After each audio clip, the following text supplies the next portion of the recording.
Ooh, that was bad. Yeah, that was bad. pretty bad.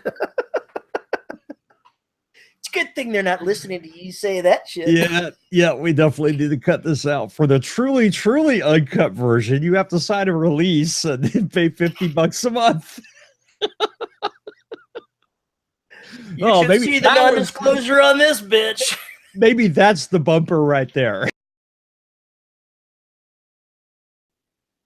Hello, everybody, and welcome to episode 473 of the Dead Robot Society. My name is Terry Mixon, and I can't spell. You still can't spell. It's because we're recording the intro after the show already took place, so I'm just not going to go down and fix it. You're just not even going to fix it? Good God, you're such a lazy so-and-so. When you get to be my age, you just don't care. I just wear black socks with my sandals and shorts, and I've got these little, garter things that I wear that come down from my knees to hold my socks up, and I don't care if I can't spell dinosaur either. Wow. I got nothing. I just got nothing. Hi, Terry. Hey, man. How's it going? It's going all right.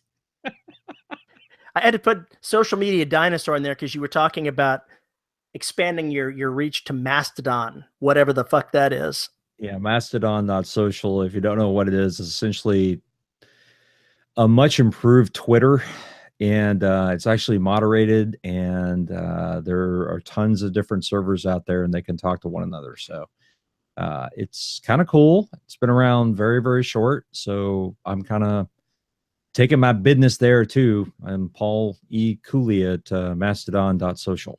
So if you want to follow me, I hope it works out, man. Hopefully, I'd like another place to hang my hat. Do you actually have hats? I do. I'm going to have to get you to wear a hat to one of these episodes. Yeah, it could happen. I could testify myself. So what have you been up to writing wise, man? What's going on? Man, I went through a bad patch, but I got back on schedule today and getting closer to destruction, the actual destruction. I went just for shits and giggles. I went out there and searched for a cover idea for this book. So I went out and found a piece of stock photog that has a astronaut basically like this, but you see from the back, and it's just surrounded with what looks like a shipwreckage with pale light lighting everything up. And I thought that was really cool. I don't know if Sever Press will go for it, but that would be a really great cover to end the book or end the series with. So what you're saying, boiled down, is that you are at the eve of destruction. Yes. I had to make a song reference there. Yeah. So, yeah, exactly.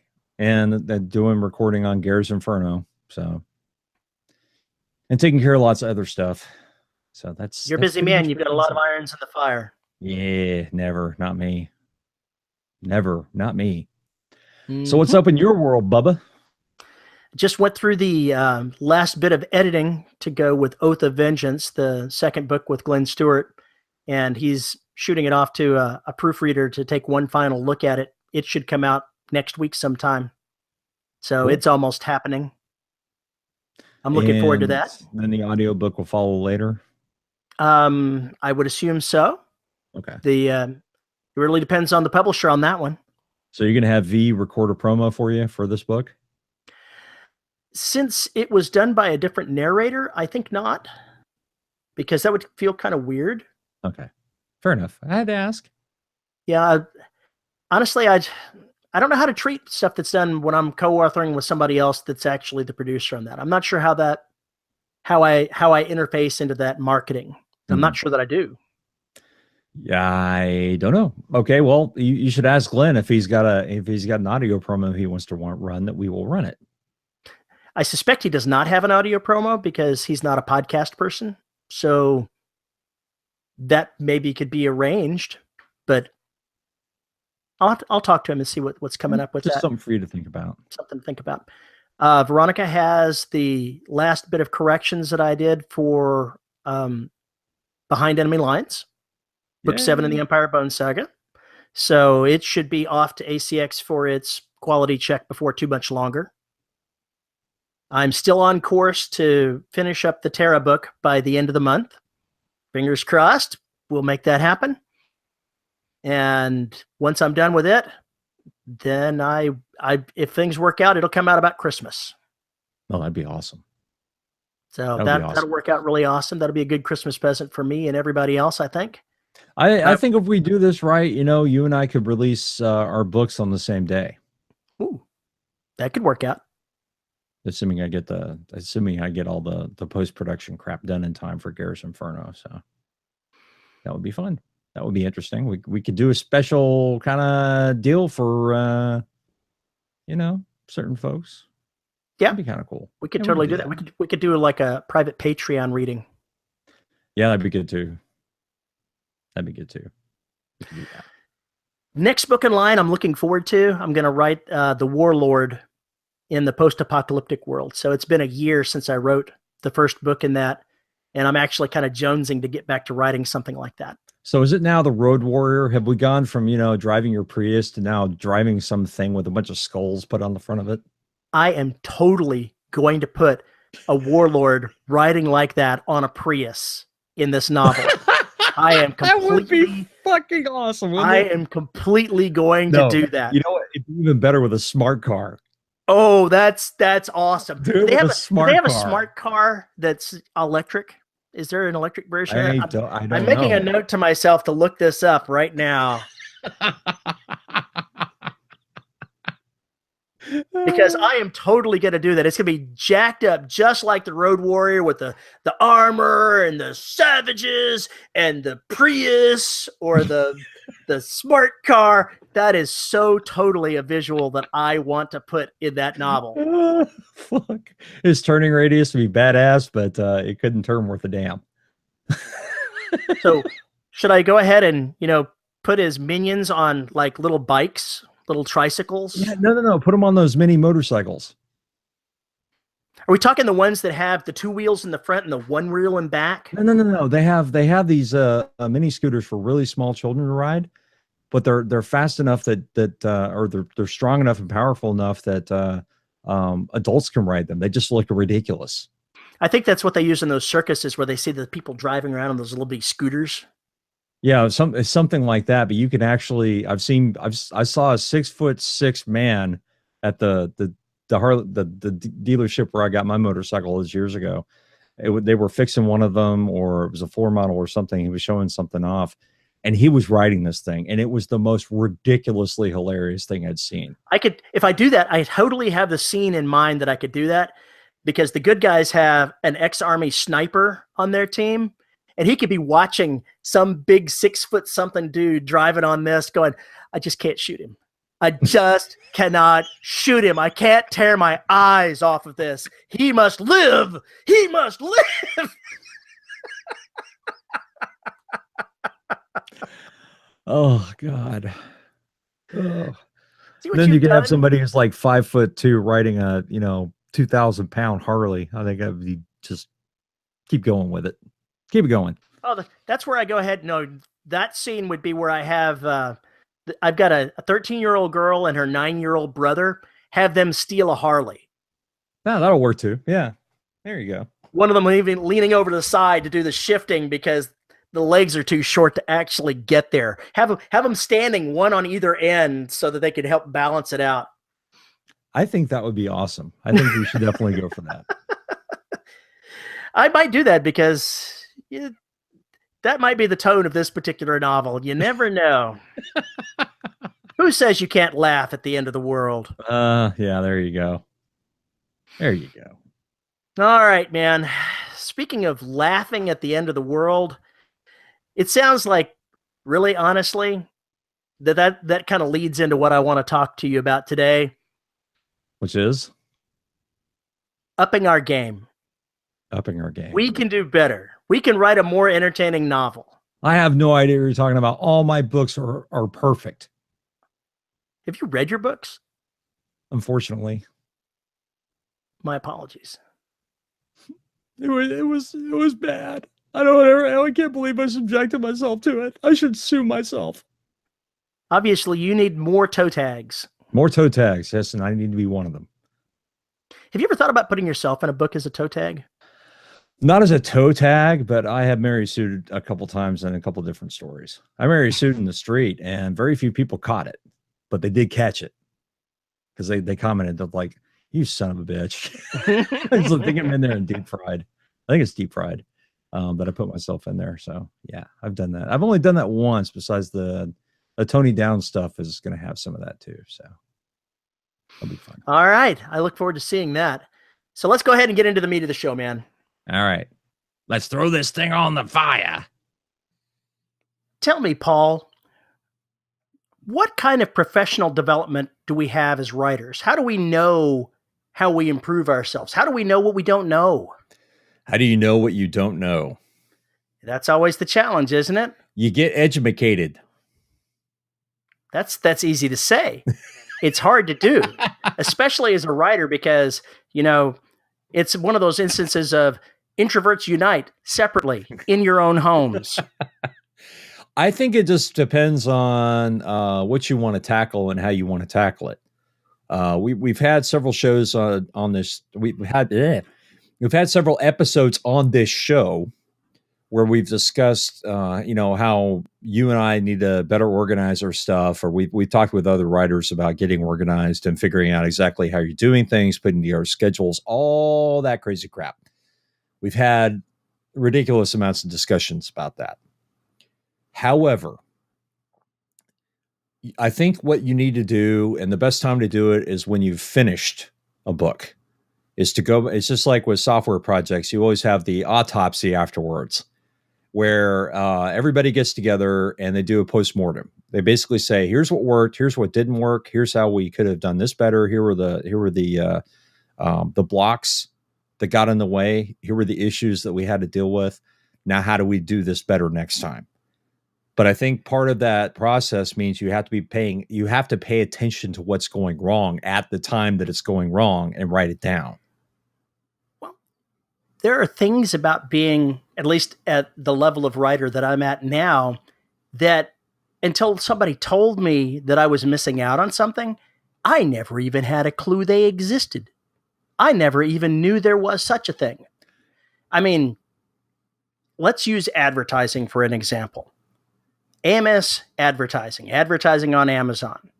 I didn't even know that was a thing until somebody told me, until I read other people talking about it. Doing Facebook promotion ads for your books. I'd seen them, of course, but knowing how they worked, knowing that they actually could do things for you, that's scary new shit to me. So I'm exploring that as a writer, but it's nothing to do with the current process that I'm using. It's trying to up my game to the next level. Well, that's upping the business side of the game. That's not necessarily upping the writing side of the game, and they are two different things.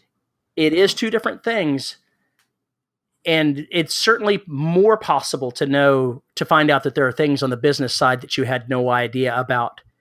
In the writing side, it's still possible to do so, to have someone go, you could perform this technique and improve how this scene came off, and have them talk you through it. But figuring it out on your own, that's a bit more challenging. All you can really do is say, I didn't really like this. It was a little rough. Have somebody give you feedback that says something didn't work for them, or read somebody else that you think is a better writer in the style that you want to do, and see a technique being used that you didn't know about, that you think you could maybe emulate in some way. But how do you know the things you don't know? I'm going to come right back to that. You can look at your process and go, this is squeaky. Let's fix it. But that's only half the battle. No, that is only half the battle. As far as the business side goes, I think that's one of the reasons why you, in particular, pay attention to Christine Catherine Rush's blogs. You pay Dean Wesley Smith and et cetera, because you're looking at those pieces that they're talking about. And also you network with people like David Wood. You network with the folks in the special group we're part of, and you see what people are trying and what they're doing. And quite frequently, even on our group, our Facebook group, people post articles on or links to new business things that are coming out on the writing side, or new publishers or new markets or anything like that. They will post those kinds of things. I think it's just a matter of taking the time to take a look at it and find folks that have done it and then ask the questions. It's one of those things like pronoun. Okay, I'd heard of it, but I didn't know what it was until they basically went out of business. And Surprise! And then I saw, some of the people who'd used it, and some of them were crying a bitter tear, but at the same time, they were like, "Oh, well, I should have been using Drafted Digital anyway," kind of deal.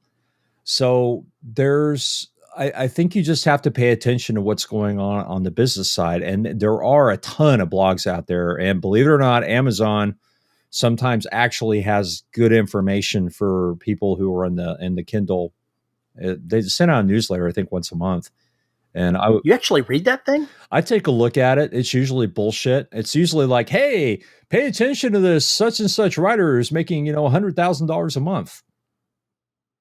Yeah. Must be nice. Yeah, must be nice. So there's it, but it's basically the success stories. They never have the stories about the Paul E. Cooley's and Terry Mixon's. Well, not Terry Mixon, he's doing great. The Paul E. Cooley's, or the Scott Roches, or the Justin McCumbers that are still struggling to find that sweet spot. They don't have those stories, but occasionally they do have advice on how better to use their system, with keywords updates and things like that, or changes that they make to things, and it is stuff you should pay attention to. And also, you will occasionally see, if you're a member of SIFWA or HWA or any of these other writers associations, they will have articles and newsletters on changes in the market, or some trends that they're seeing that they want to talk about and discuss, or at least let you know that it's there. And I think basically you have to go find those sources of information. You have to seek them out, because that's going to help you on the business side. Yeah. What also helps you, I think, is to network with other writers. Go look at what that Terry Mixon douchebag is doing. That's inflating his numbers all over the place. Ill-deserved inflation, I might add.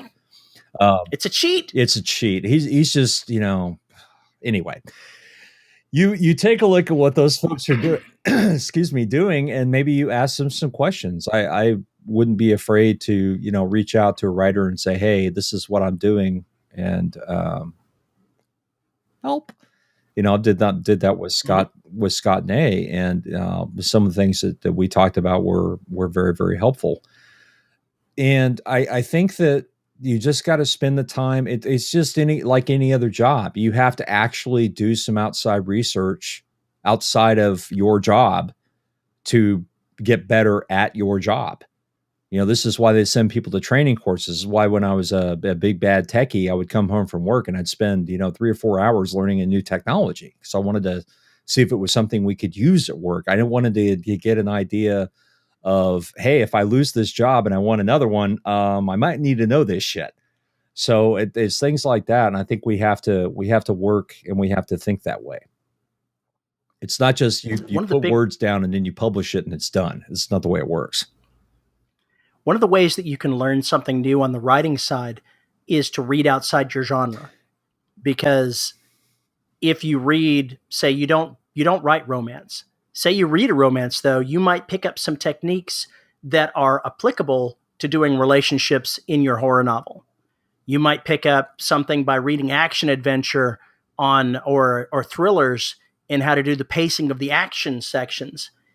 You've got to read a little bit outside your genre. Even if you don't really have the time, you've got to make the time. You've got to do something to at least somewhat expand your horizons and listen to other people and find things that you didn't think of. And that's also one of the reasons why I talk about reading critically, listening critically, and watching critically. And that's why I frequently, if I like something, I frequently go back and reread it, or I re-listen to it, or I rewatch it. And the reason is because I'm trying to figure out why it hit me the way it did. What can I learn from the way they did that worked on me? And what can I learn to apply that to my writing?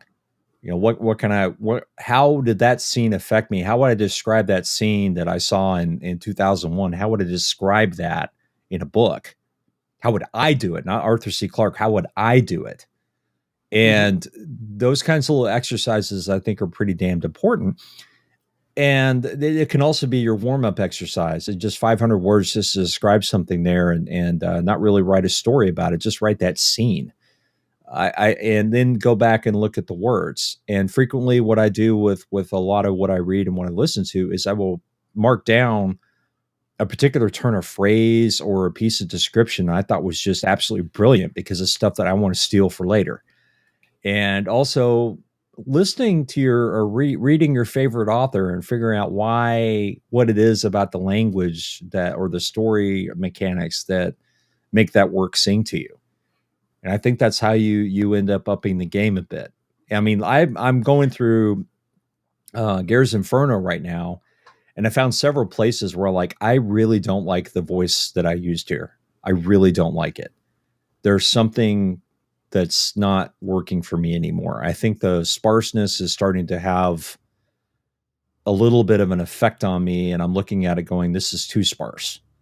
And maybe there's some more stuff that I need to throw in, because I'm looking at my favorite authors and why those books are so memorable. And I think part of it is because they spend a little more time on some of those aspects.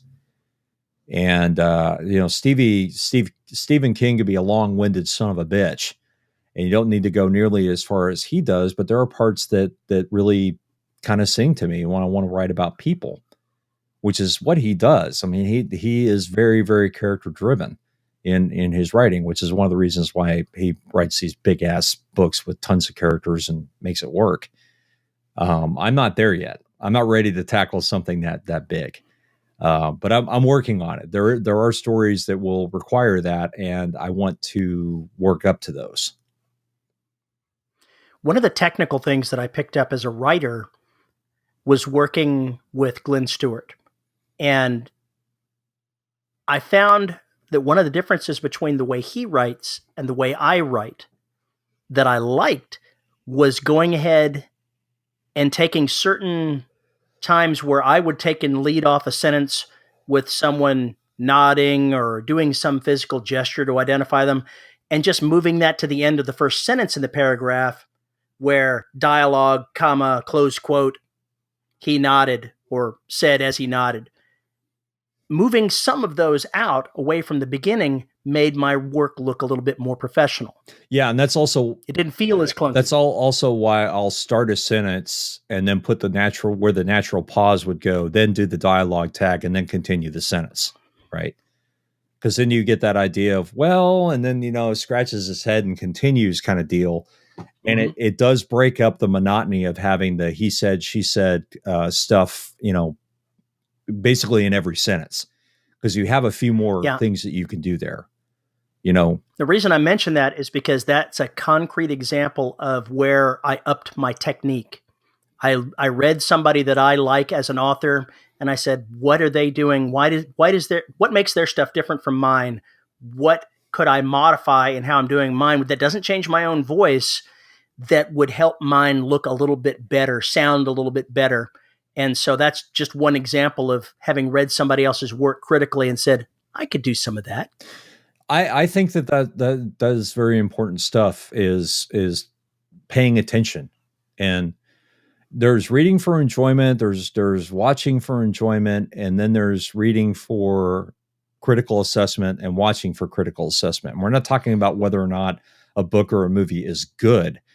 It's basically looking at what that writer or what that creator did that you can learn from and apply to your own stuff. And that is not necessarily a one-size-fits-all thing. I think it also depends on what book you're trying to write. There's a reason why thriller writers aren't going to go spend 4 pages on describing this person's medicine cabinet. There's a reason why a romance writer is not going to spend 2 or 3 pages on describing the awful and ichor coming out of a dead body. There are things that you just aren't appropriate for the kind of book that you're writing. Not always appropriate anyway. You can throw that stuff in there every once in a while, but if you keep doing that, it may actually hurt it as far as appealing to the folks in that genre. And of course, if you're writing honest to God literature, you don't give a shit. But I think that all that stuff are things that you can learn. How do you use those words? How do you use the pacing? Hell, how do you vary the sentence length to add the action scenes, to keep ramping up things, and then write a longer sentence to break it up, and then push it back up again with shorter sentences? How do you do those kinds of things? And I would use different words: escalate and de-escalate the tension. There we go. By going the shorter words, you're escalating the tension. By going longer sentences, you're de-escalating the tension. Right. It's one of those things where you're basically doing the pan shots or you're doing the quick cuts. And that's really what it comes down to. When you watch an action movie, typically when they get into big action scenes, it's fast cuts. You get 5 seconds with each character, maybe, 5 to 10 seconds. They're shooting a gun, saying something, and then they show the bad guys or whomever shooting back at them. And then they cut it back to something else. That's how they do that. That's why they do that. In horror, unfortunately, what I consider the bad horror, lazy horror, is it's all about the jump scares, right? But if you do it right, it's really about the long pans. It's about showing that shadow that's 50 feet away. And then you turn around, you turn away, you look back, and suddenly that shadow is 20 feet away. It's about doing stuff like that, and then having the character walk back as the thing is approaching faster and faster. That builds up dread.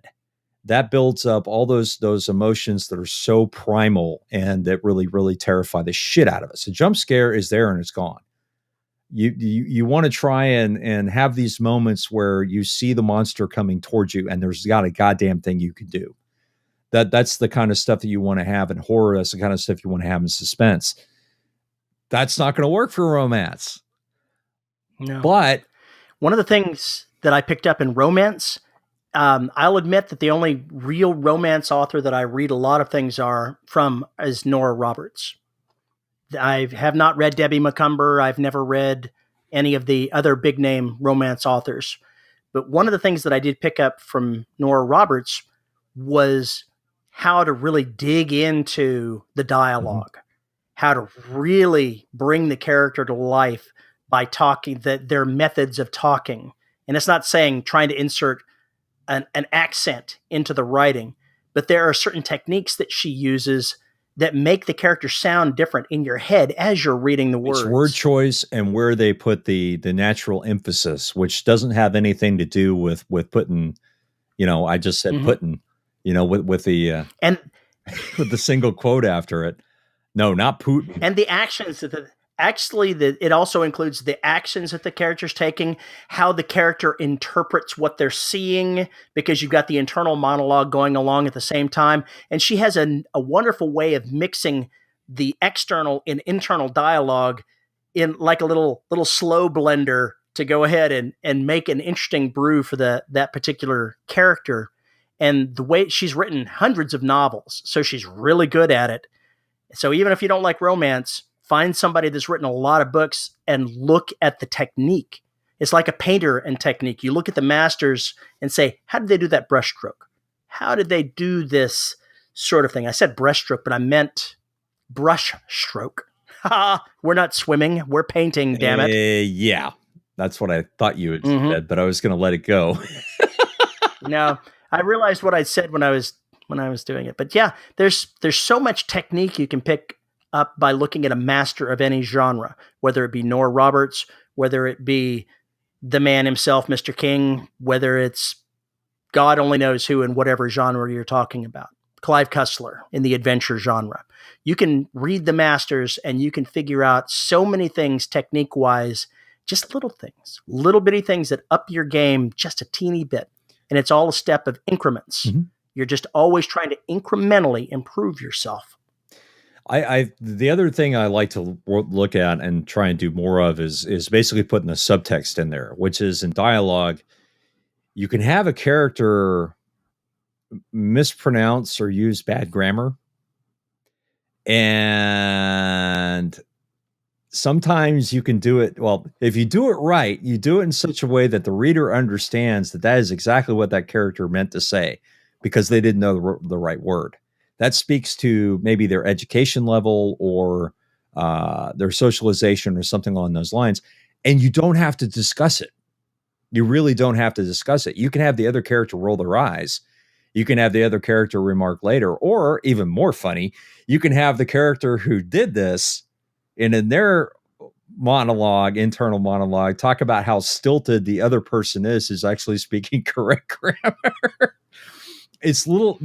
You need to stop using them there big words. You need to stop using them SAT words. You can do things like that without, putting all the contractions in there and shortening words and using single quotes to, indicate they drop things off. There are all sorts of tricks that you can do with that. And if you go and look at the folks that are really good at writing dialogue, it's a lot of fun. It is a hell of a lot of fun.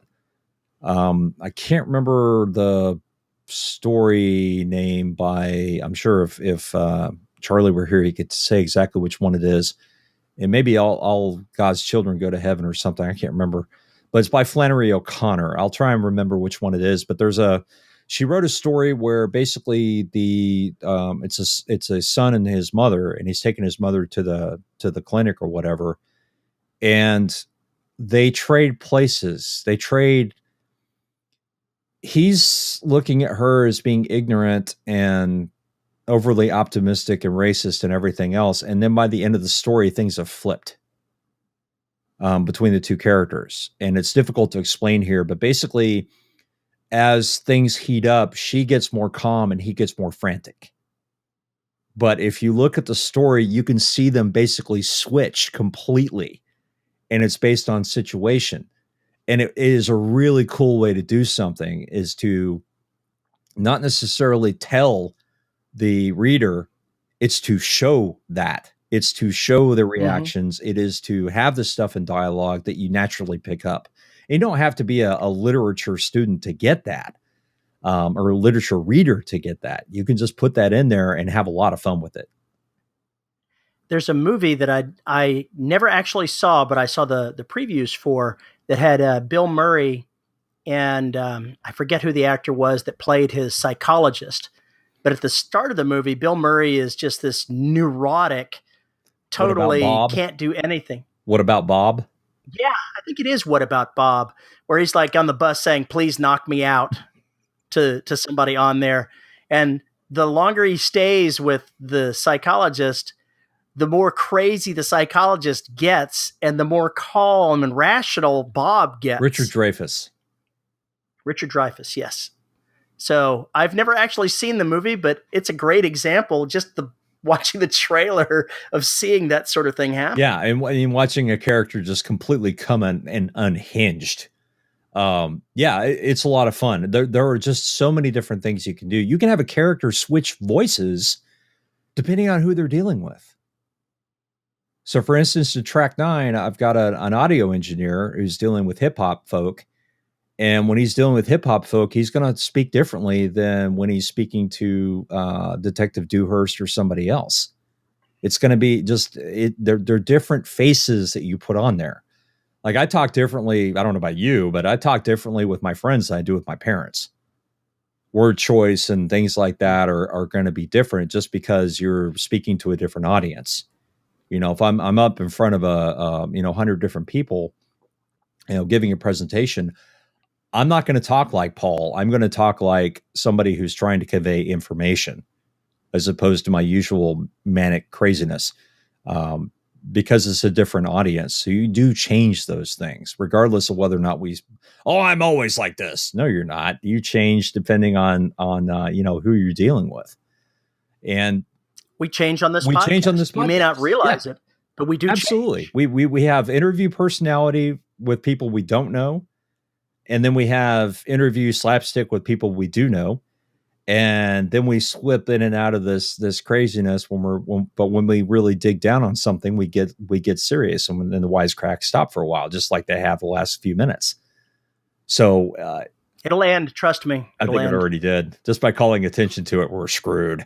So those are things when we talk about upping your writing game, is looking at how do I put those techniques in there? How do I make use of those little tricks that folks have been doing for hundreds of years. It's just you did not realize that's what was going on. It's not until you draw your attention to it and really look at it that you can say, oh, that's something I should try in my writing. It's something that I can try, something to stretch. Maybe it'll work, maybe it won't. And like I've said before, every book that I write, I try to do something new. It doesn't always work, but I try to do something new. I take another risk. And some of them have paid off. Many of them have not. But the bottom line is that I'm not just resting on my laurels, as you would say, and saying, well, this is how I write and that's the way it is. No, I'm going to stretch. I'm going to try something different, for better or worse.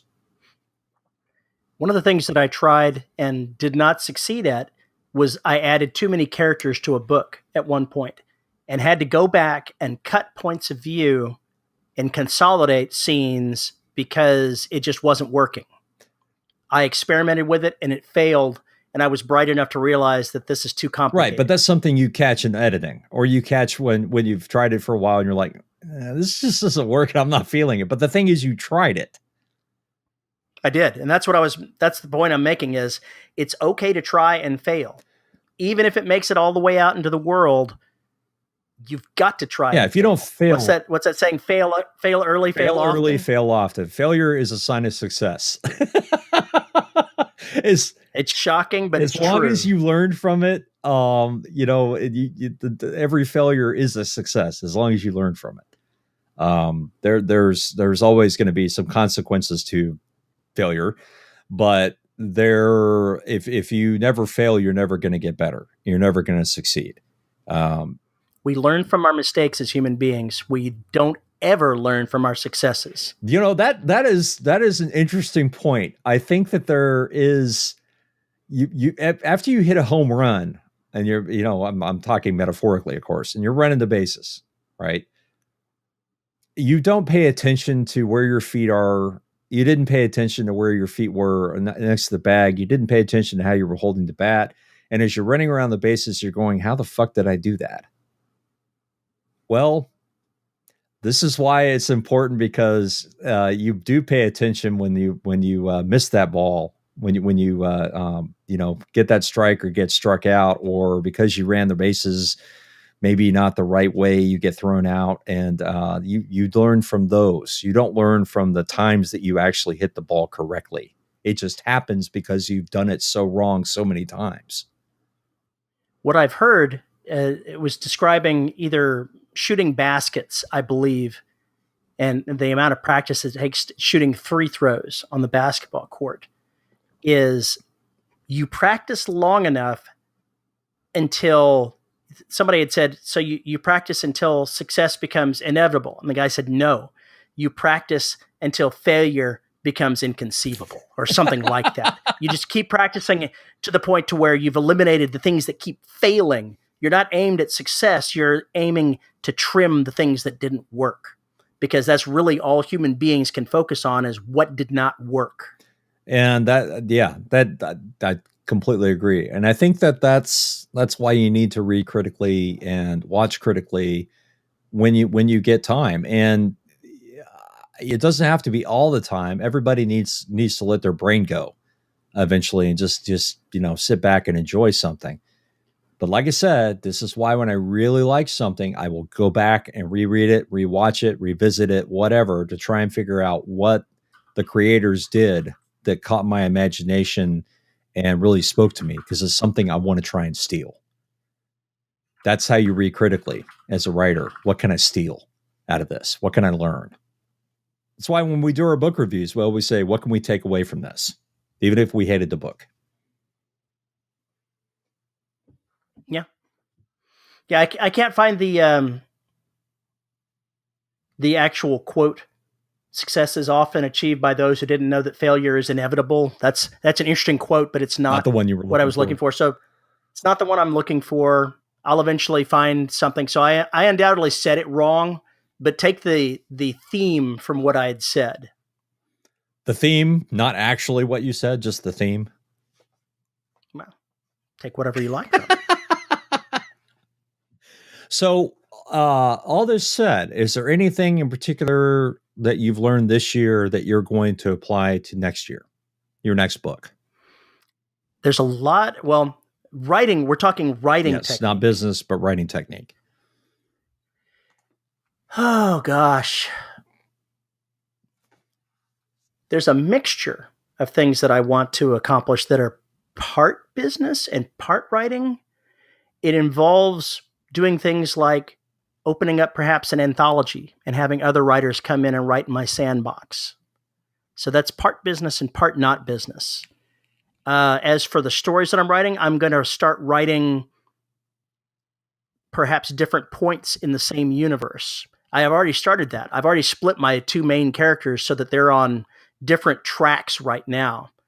And I'm probably going to write Imperial Marines, which is set 500 years earlier. So I'm going to experiment with writing different series inside the same shared universe. And the events of one are going to tie across to the others. That's going to be challenging because the things that I'm writing in Imperial Marines will have to be consistent with what I have not yet written in Empire of Bones. I'm literally writing history. That's going to be a challenge. Yeah, welcome to my world. Now you see the hell that I have been in trying to do the things the way I've done them. Retcon. No, not retcon. More along the lines of, okay, I said this happened. Why did it happen? Necessarily said what happened, but we didn't say why. And something along those lines. So there's a lot of fun and hell to be had in doing any of this, all of this, whatever it is. It just gets it can get crazy. It can definitely get crazy when you're putting in prequels, things like that, or writing stuff out of order. What about you? Oh, what am I going to learn from destruction? I have already learned I am never writing another derelict. Not like this. I'm never doing this again. I think the series would have been better just squashed into one book. I think it would have been easier for me to write it. I would have had to wait 9 months for it to get published or 9 months to finish writing it based on what happened. But I'm not really sure that's the case. If I had kept going from where Marines ended, I think Tomb would have gone very fast. And I think Destruction would have gone very fast. And I could have called them 3 separate books, but included them in the same novel. Or I could have published them in each on their own, but I would have written the book from front to back in one shot, rather than piecemealing it the way I did. And I've learned that I do not want to do this again. Not like this. It just it's one thing to write standalone books. It's another thing to write a saga in this way. If you go look at the actual definition of a saga, it's essentially a serial. I have to say that this did not work for me. And so I don't want to do it again. I just do not. Well, that's one of the things that we learn as we go along here. Yeah. I mean, it seemed like the thing to do because it was something to try, and it just did not work. I think it's worked for the readers to a certain extent, those that still like me after what I did. But, and I think the works came out okay. I just think it would have been much better to put out a 220,000 word book as one piece, and everybody would have been happier. And I think probably it wouldn't, I think the writing would have been better, and I think the story would have been better. Don't fear failure. No, don't fear failure. I can't really fear failure at this point. I failed so many times before. Why would I fear failure? A lot of people do feel failure, though. It's built into us. I know that in my professional life before I went to writing, I feared failure. I had imposter syndrome so bad, and it's just one of those things. Charles Barkley, trying to find that quote, he said that if you don't risk failure, then you don't deserve success, or some variant of that. I think that's true too. And to be honest, yes, I fear failure. I'm writing Destruction. One of the reasons this book has been so fucking hard is because I'm so worried about readers getting to the end and going, God damn it. He had the opportunity to end it with a bang and he fucked it up. And I'm so terrified of that and have been so terrified of that that it essentially got me vapor locked. And then some asshole named Terry Mixon reminded me that it's my goddamn story. And if I'm having fun with it, chances are other people will too. So I just need to stop worrying about it and get it done. And that's when I started being able to write it again. Is that fear still there? Oh, hell yes. That fear is absolutely still there. The fear, the imposter syndrome, everything. And I'm like you. I don't have a college degree in computer science. I've been doing computer science shit for 20 years. And I've always felt like an imposter. I've never felt like that I knew what I was doing. A lot of people thought I did, that I thought I knew what I was doing. But basically, I was willing to go through and try stuff and prototype and fail a lot. And it took me longer to do stuff. But when I got it done, it worked. So, I mean, that was the big learning experience for my career in tech was basically prototype. Don't be afraid to try something just completely off the wall crazy and see if it ends up working. You never know. And when you try and carry that back to the business of writing and writing in general, okay, so you tried to write a story and market it and it didn't work. Maybe it was too short. Maybe it was too long. Maybe it was the wrong genre. Maybe you didn't market it right. Figure out what went wrong. And fix it in the next thing. Don't try to fix the past. Don't try and fix the past. It's just like people were like, are you going to rewrite this? No. Are you going to rewrite that? No. Are you going to republish this? No. It is what it is. We're done. I'm not reprinting anything ever again. It is what it is. Closet Treats, it's where it's stuck. I'm not going to futz with it again. I'm not going to futz with it at all. I'm not going to futz with the Garaga stuff that I've written. I'm not going to futz with Derelict. I'm not going to futz with the Black. The books are already there. It's not going to happen. They are what they are. I've abandoned them.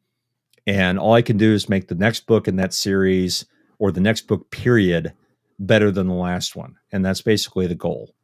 And that just needs to be part of the process. But you can't get there if you don't work your ass off and then figure out what you did wrong or what you think you could do better. And I think the other thing is you need to find a critical reader. You need to find a reader or an editor or somebody you trust to call you on your bullshit and tell you when something didn't work. And it can't just be, I didn't like this scene. It has to be, they have to tell you, hey, this scene didn't go anywhere. It didn't add anything. And I was bored to tears. Mm-hmm. Right. Or I did not understand this. And I had 3 different beta readers tell me, I don't understand what you're describing here. And that was like, oh, okay. Maybe I should do something about that. So I went back and I rewrote the description and I handed it to one of them and they were like, oh, now I get it. Now I see what you're going for. It's like, okay, then we've corrected it. But I wouldn't have known that unless I got that feedback. I'd have been like, yeah, I understand what that is. I don't know why everybody is so confused. So there's just, you have to cultivate those relationships. And part of that is, again, networking with other writers, getting a stable of beta readers together that you can trust that are going to do things. I've still got one beta reader who's sending me a message every day in Facebook about what he found that day in Gare's Inferno. And I'm so far behind him recording that I haven't caught up to his comments yet. So he's finding stuff that other people didn't. And some of it's details about Houston geography that I fucked up. And they're easy fixes. They're easy fixes. But, those little things ripped him out of the story. And I'm like, well, I might as well fix it. I'm not, the book's not done yet. I might as well fix it. So it just, it's little stuff like that that can really help you hone in on what you're doing and better ways to do it. But definitely, I think reading is the most important part of it. Reading, listening, and paying attention to what you like and what drives you, what you really took away, or why that sentence struck you the way it did. Why that particular character, you really fell in love with them. What was it the writer was doing to make that happen? And I think if you spend enough time looking at that, reading critically in that vein, you will be able to draw some stuff off of it. And I think it does help. And, try and write in that voice. Like I said before, when I was trying to get my voice in college, J.C. Pratt told me, go write Cathedral. I was like, what are you talking about? He's like, Cathedral's your favorite Carver story. Yeah. Go write it. Open up the book and type it word for word. line for line. Because what it did was it got the brain going and you started getting into that rhythm. And then when I went to write another short story, I followed that. That rhythm came with me and it helped me find my voice, which was kind of all over the place at that point. So it's stuff like that that you can do to basically, work on what it is you're trying to work on. If you want to up your game, so as you put it earlier. And I think that's how you become a better writer. Obviously, the best thing you can do to be a better writer is just to write more. But if you're interested, it helps. Yeah, it does help. But if you're interested in learning these little mechanic tricks, and eventually they'll become part of your toolbox where you don't even think about them. They just happen. And that's the important part, is if you do it long enough, you don't have to think about it. One of the things that I'm doing next year that's different from now is I'm actually moving away from having beta readers. I've taken the one beta reader that gives me a lot of character detail, a lot of plot thoughts, just his impressions that I've come to trust. All of them have been very helpful, but there's one in particular that really gives me information that is helpful in knowing if a scene works or doesn't work, or a character works or doesn't work. I'm moving to having him as a first reader, and I'm phasing out using beta readers entirely. Okay. So he'll be filling that same role without the typo fixing. I'm actually going to have an editor doing that going forward, which is hopefully going to speed up my process as well. But part of me fears that it's going to introduce more errors. Welcome to the real world. Duh. We'd like it to be perfect. We fear it not being perfect. That's one of the things that writers are. We fear that somebody's going to look at something and they're going to read it and that they're going to be, oh my God, this is just so terrible that no one will ever love me ever again. Something I discovered with having as many beta readers as I have is that I throw the story out there to them, and things like typos, they're all over the place in there. One typo will have 2 people find it. Another typo will have 2 different people find it. People see different things in the works, and your brain glosses over a lot of the things that you as an author think is a failure. So you just can't dwell on the fact that it's a flawed work, because everything is flawed. Just accept that you've got a certain level of technical skill. That's what you're writing with now. The next book will hopefully be a little bit technically better. Maybe it won't be. Maybe you'll try something and fail, but you can't be afraid of it. You've got to try, and you've got to... Success in this case is not being better, it's trying to be better. I think the Japanese call that wabi-sabi, something like that.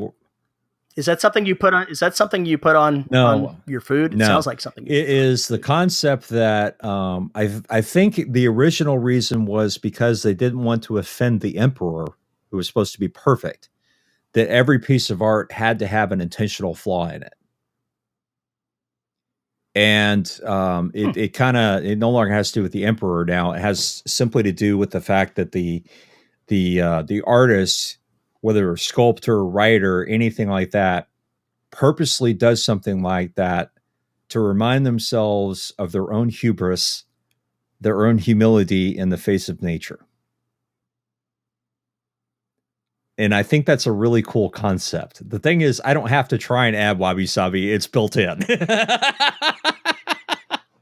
It's built in because I'm a flawed human being. I'm a flawed writer. I'm nowhere near the skill level I want to be. So, yeah, talk to me in 30, 40 years when I'm on my deathbed and see if I'm still saying the same thing. I bet you I am. So I just don't think that's going to happen, where I'm going to say, I created the perfect book. Shit, I can't even create a perfect sentence. I don't think anybody's ever going to say that. I also think it's kind of cool to have an alpha reader. And poor Sue Bayman, poor Sue. When I'm having problems with a book, occasionally, like when I was writing The Black, I was really nervous about that book, really nervous about it. And I had no idea what I was doing. It was the first, suspense thriller I'd written, first, techno thriller book. And I was terrified, absolutely freaking terrified. So what I started doing was I sent her, a chapter that I was worried about. And she's like, well, I don't understand the context. Okay, fine. Well, here's the first 5 chapters I've written. And then it was like every day she was like, where's the next chapter? Where's the next chapter? Where's the next chapter? And it kind of spurred me on because it was like, oh, somebody's really enjoying the shit out of this and wondering where it's going to go. And it was basically like daily beatings. Where's the next chapter? And to have somebody have that kind of enthusiasm for your work, I think is extremely helpful.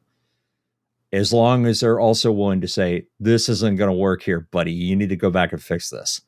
Or you need to go take a look at this because I don't think it's what you were trying to do. So there's always going to be a caveat to it. But I think it does help because if you're concerned about something like that, an alpha reader may keep you from going down a rabbit trail that you don't think is a rabbit trail that you think is actually an important plot thread. And it's like, no, this doesn't belong here.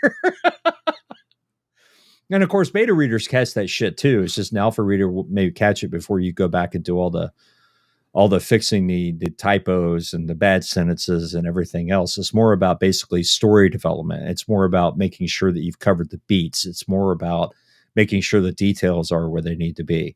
And of course, the danger of that is that maybe you usually deal with that stuff after you finish the first draft. I do not give out first drafts liberally because they need Paul work. Paul needs to go back and deal with the situation that he knows is dealt with. And if he gives it to somebody, they're going to be confused because he knows that that's a problem and he needs to fix it. So. Good golly. I've never done a second draft, not in the way you mean. When the story's done, it's pretty much done for me. It's just a matter. And usually I don't have a whole lot to fix, but there's occasionally stuff that I know that, okay, well, because I pantsed, these last 10 chapters or whatever and changed my mind on something, I now have to go back and check for consistency's sake, right? And I may have to go change a particular scene or nix it all together to make that fit. That is still second draft work. See, the difference there is I go back and I do that when I make a change. I stop the writing process and go back and find all the little places that I need to fix and the things that I can find that I need to fix at that point in time. And then I trust that the first reader or the beta readers is going to tell me, yeah, you missed this one. And that would, in a perfect world, that would be the way it is. And the way you do it is fix it right there. There are some things I catch immediately, and there are other things where I'm like, I'm on a roll and I don't want to go back and break the flow. I am too busy kicking ass to do that. I will do that later. And then of course I either forget about it or I go back and I look at my comments that I left in the work for myself and I go, oh shit, yeah, I need to go back and take care of that.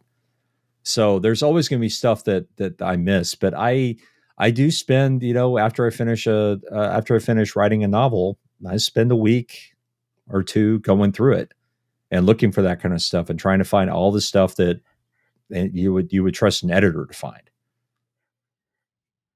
Actually, the way we're talking about this here, the first 6 books that I wrote, 7 books, the first half of what I've written so far, I went ahead and finished the draft and then went back and read it from start to finish one time. I don't do that anymore.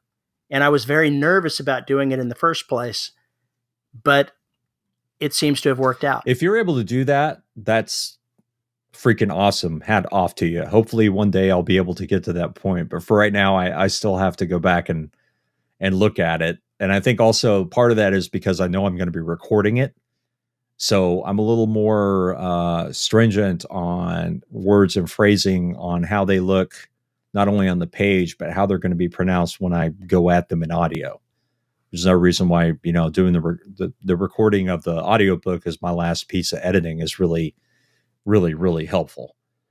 But there's just little tweaks there that can go on. I think another thing I'm going to try and do next year, actually, I'll do it with Destruction, is the moment I finish that book, I will pull off one of my works in progress and I will immediately start hammering on that. And what I'll do is every day I'll spend hopefully 2 hours on the new work and then spend another 2 hours on the older work, getting it ready for where it needs to go.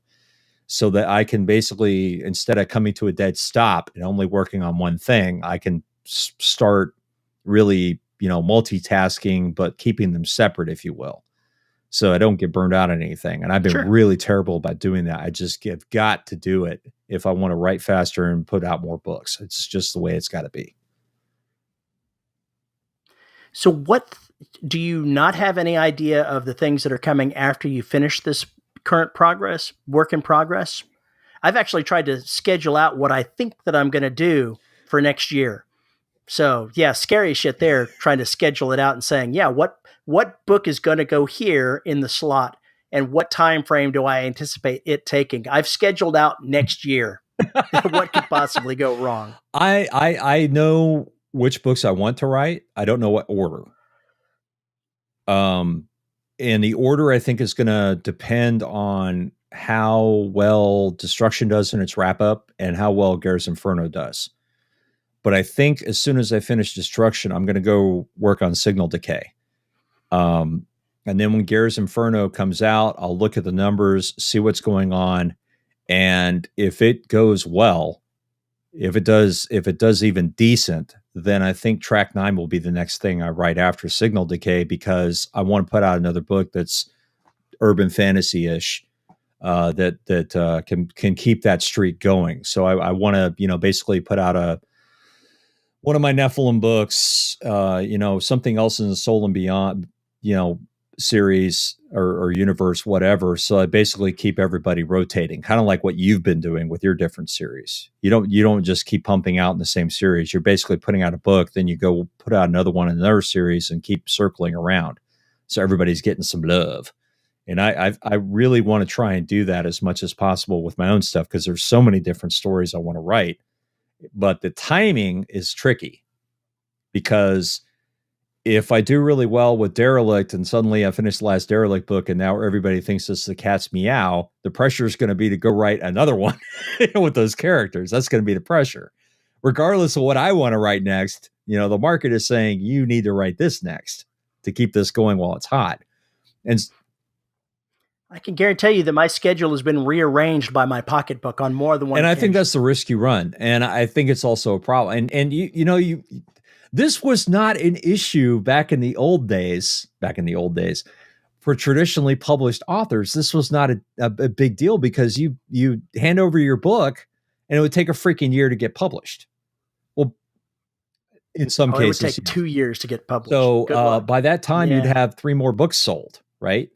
And the publisher, and it may not even be all with the same publisher. And so they were deciding when something was going to go out, depending on the market, and even looking at your last book. And I think Sigler had this happen to him after he wrote Infected. They came back and they said, well, we need Contagious and we need it 6 months sooner than we told you, because of how well it did.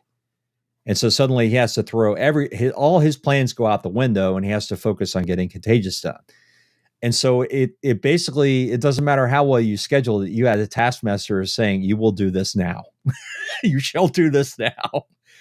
With the freedom that we get with small presses and being indie, you have more control, but at the same time, these are issues that you kind of have to think about whether or not they're going to affect what your plan is. Because if you have a hot strike, because everybody's like, well, you wrote the Black, you need to put out another Black book. Immediately, you need to get another Black book out there. Well, I did that. And I also did that with Outbreak. And I got those puppies out pretty damn fast, comparatively speaking. And it worked. But I could have been working on some other stuff and been happier, because I got burned out. And Outbreak just Outbreak literally put me in the hospital. So I think there needs to be some give and take, and you have to have a project for fun. And we've talked about that before. Every once in a while, you just got to have a fuck it book, where you're just kind of like, whatever. I'm going to write this thing and see how it turns out. And if it's a piece of shit, it's a piece of shit, and I won't publish it. But I gotta get this out of my system before I go work on this other stuff. I need something fun. I need a palate cleanser. I need something altogether different than what I've been spending time with. That was the right, and that was Garrus Inferno in a lot of way, going back and finishing it up. And now it's like, oh, okay, I'm finishing up Derelict. I want to give myself another another prize to go after. And I know Signal Decay, that title's not going to remain. I don't know what we're going to call it eventually, but it's going to have a lot more horror than Derelict did. And it's not going to have any freaking Space Marines in it. I can tell you that much. But it is going because I don't want them there. I don't want that. I want regular everyday people 500 years from now having to work their asses off, think around corners to fight something. I don't want a bunch of trained bozos running around, shooting the shit out of everything. It was so much fun in Outbreak to have a SWAT team come completely unglued because everything they knew was useless. Everything, all their years of training was now useless. And now they had to survive in their wits and their guts. That's a lot of fun. And also, if you look at the some of the favorite movies like Alien, Ripley figures out how to fight this thing in the first movie. And then the second movie, she has to learn how to basically become a Space Marine for all intents and purposes, and how to use weapons and everything else. But then she still ends up having to use her guts and wits because a lot of the stuff they try doesn't work. But she is an every person.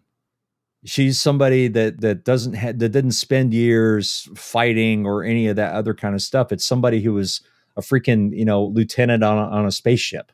She didn't know about anything like that. That's why that character is so compelling. And I want to write something like that. I want to write another book like that, like the original Black or Rival, where you didn't have the trained up folks. You had a bunch of folks that were running around going, "What the hell is going on? And how are we going to survive this?" It's just so much more fun to get in that space. And so yeah, I'll have some security guards on Ogier Station, but yeah, they're going to be dead pretty fast. I just think I need to write that book because it'll get me back into that space where I'm having a lot of fun giving characters problems that they just can't solve. And of course, in Derelict, I have Space Marines that don't know what they're fighting, but they've got some help. They've literally got a ghost in the machine helping them out, pointing them in the right direction when they're completely clueless about what to do. And it's a reason for that. We'll find that out in Destruction. Why? We'll find out all the whys, even if I don't know it yet. So I think that there is a skill to be learned and cultivated in trying to figure out what the order is that you're going to work at. And I think it just depends on what you're doing. But just because Stephen King is like putting out a book a year, he's actually writing like 4 a year. It's just taking that long to get published. So even if you write 4 books in 1 year, even if you're indie, you may not put out all 4 books that year. So those books may need to wait for whatever reason. And if you're writing that much, you have that liberty as long as your pocketbook can support it. That's pretty much what stops me, or that's what rearranges my schedule, is when the money-making one is too far away and I've got to advance it a little bit because, well, the mortgage needs to be paid. So that unfortunately has led to things like it's been a year since I did the post-apocalyptic book. So I'll start writing the next one. Right. And it's been a full year. And I really would rather it have not been a full year in between those 2 books. I'd rather have done it sooner. But I've got too many darn series, so I can't rotate them fast enough. No matter how I do it, if I did a book in every single series that I want to do in as it sits right now, it would still be 5 months in between each release, 4 to 5 months. Even if I wrote as fast as I thought I could and wrote a book a month, I've got 5 or 6 series. So I would love to be able to do this. I would love to write Track 9, then write Graffiti, and then write the first Tony Downs book and have it all done. Have them all done. And then wait till they're all done and then publish those books every 3 months without having to worry about it. I would love to have that kind of backlog built up to where I could just say, just click the publish button every 3 months on those suckers so that everything is done. The audiobooks are recorded. Everything's ready for each one of them. And then all I have to do is basically hit that button, and I'm done for that year of actual publishing, so to speak. Meanwhile, I'm writing all the others. I would love to do that because then I could get all that stuff kind of worked out rather than flipping between series, which can sometimes, sometimes it can basically be going from, fifth gear to first, depending on what you're switching from. But I don't know if I'm ever going to get there. It would be kind of cool to get there, but I don't know that I ever will. But to go back to your series, just think about if you wrote 4 of the Empire books at once, or in just 3 months, and then have them go through the process. Then you could dole them out because those are your money makers. You could dole them out as needed while you're working on other stuff. The thing is, if I get them done and I release them sooner, I'll still make just about that much money. So there's no impetus to be slow and delay releases. For me, the challenge is to release as soon as possible. That. I'm just basically I'm just throwing shit out there because I just think it'd be kind of cool idea, because that way you could really control the series and how they come out. Of course, friend, but what else are we supposed to do? You're supposed to. Well, no, I mean, it's something. It is something I might try. It actually is something I might try. We'll see. I'm not going to commit to it anytime soon. I'm just saying it would be interesting to see how that would affect the actual sales and longevity of the series. That's all. I haven't committed to it per se, but what I intend to do next year is, while I'm going to go ahead and write the next Empire book now, and I think I've got the one book that I want to write next in the Empire series, I think is a little bit out of order. I'm going to try to get into the thing of doing one series at a time in basically a sequence, so that I'm always changing up from one universe to the next, and I'm not coming back to the first one and try to get a rhythm going. We'll see how well that actually works out. That's one good thing about Excel. You can just move that row up a little bit. It's also great about Kanban. It does help a lot. All right, man. We've talked for an hour, almost an hour and a half on this particular subject, so I think we've bored them enough with our Stop using them damn SAT words, boy. So, folks, if you want to send us a note and tell us what we got wrong, what we got right, what things we never even considered, send us an email at show@deadrobotsociety.com. You can find Paul on Twitter at Paul_E_Cooley. You can find us on Facebook at the Listeners of the Dead Robot Society Facebook group. You can find us on YouTube at youtube.com/DRS podcast.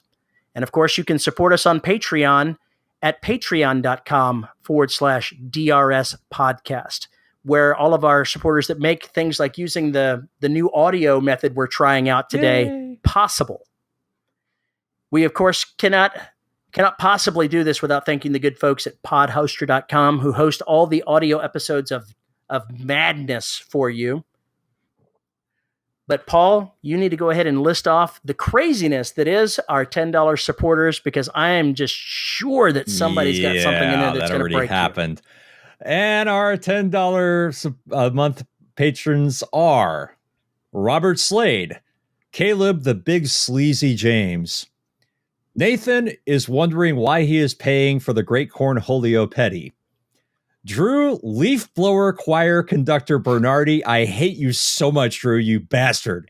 I've been recording audiobooks, and of course the lawn and leaf guys have got in there. Drew's decided that he wants to, coordinate and have like tons of them to send on me at once because he loves me. John Kilgallen. It's a hobby. Chris Winder. Isabel, hold R in Zerusin for 30 seconds or the penguin gets it cushy. Andre Conde Moraes, DJ Chamberlain, Jonathan Zarus, that's as long as I'm going to do that, J.R. Handley, and Sue Bayman. Thank you, folks, for supporting us, because it means a great deal to us and helps keep this podcast going. You know, I think we've been too long Yeah, doing the live we show. need to get that we need done. to I'll schedule have to, one. of course, the holidays are coming up, so it's going to screw everything around.